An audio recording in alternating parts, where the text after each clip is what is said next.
Ms. Boyd, what kind of school is this? How does it operate? Well, this is not a government maintained school as such.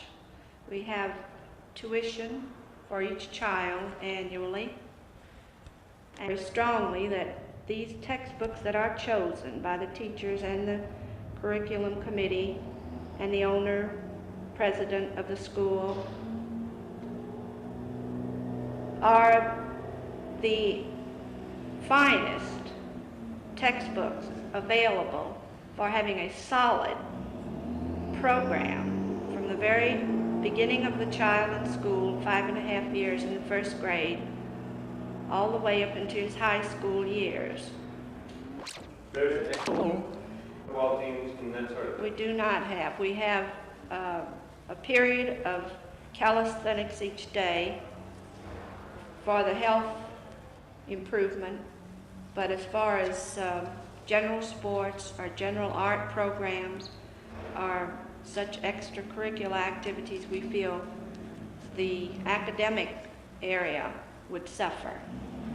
And it seems to be, in our minds, far more important to have a solid academic program as far as the success of the child is concerned, in the world in general, if he has the proper tools to work with. Now, I think that's a bigger issue. Then, of course, the parent in a small school is kept abreast of the progress of the child or the particular need of the child from week to week through a weekly progress report. If the child begins to have some difficulty in a particular area, the parent is made aware of it immediately and not at the end of maybe 6 or 10 weeks as a general report card in the government school would be. So this is also your Let me ask you, do you hard at teaching as they ought to, and that you're... Not at all. I wouldn't say the government schools aren't working as hard as they ought to. That would be a question that would be debatable because it is such a broad question. I hardly say it could be answered in a yes or a no, because so very many factors would enter into answering such a question. I think there are many areas that could be improved upon, and I'm certain most people would like to have them improved, but to be able to say they are not trying would be too general to answer in a yes or a no. For instance, if you comparing Jennifer with a girl of her age and everything in the government school. Could you tell me right now then what? Yes.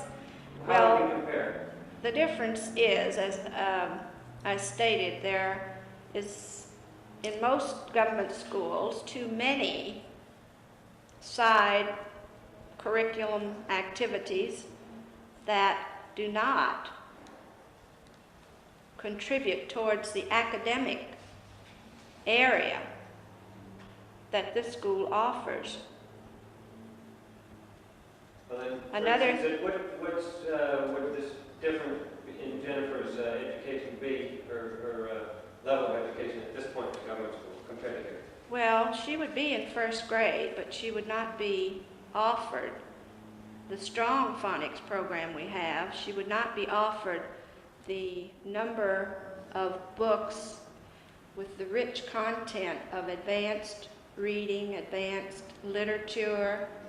She would not be exposed to nearly the expectation academically that she is exposed to here.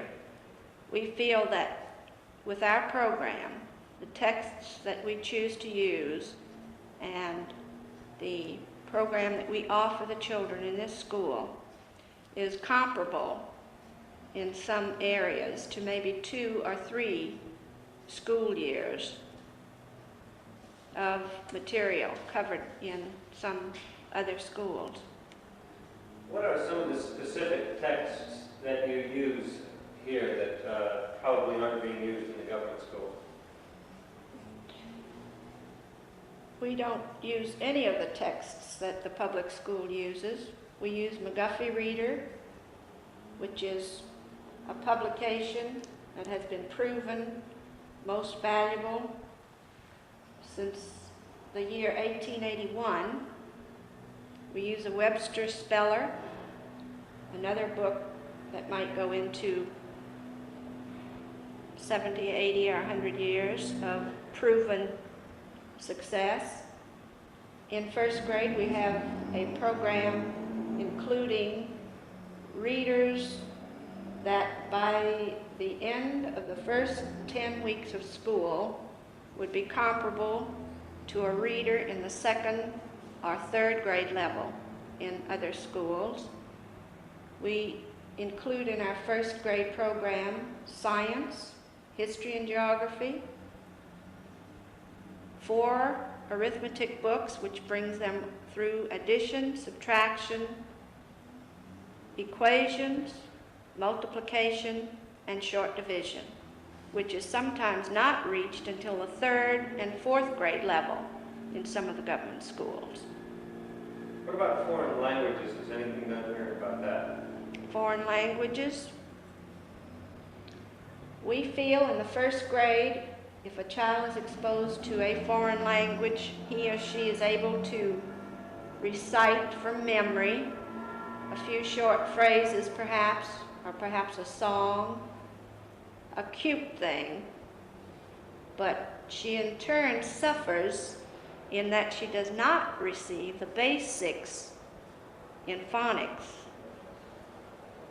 for articulation, pronunciation, attacking new and unfamiliar words in her own language that she will need to deal with further material that she will be expected to decipher along the way. So we feel that in the first grade or the second grade, our basic phonics, our basic number training of formal adding, subtracting, multiplying, and dividing and such, and going into the history of the world, going into the basic science, which is geared to their grade level, is far more valuable than any time spent on a foreign language at that early age.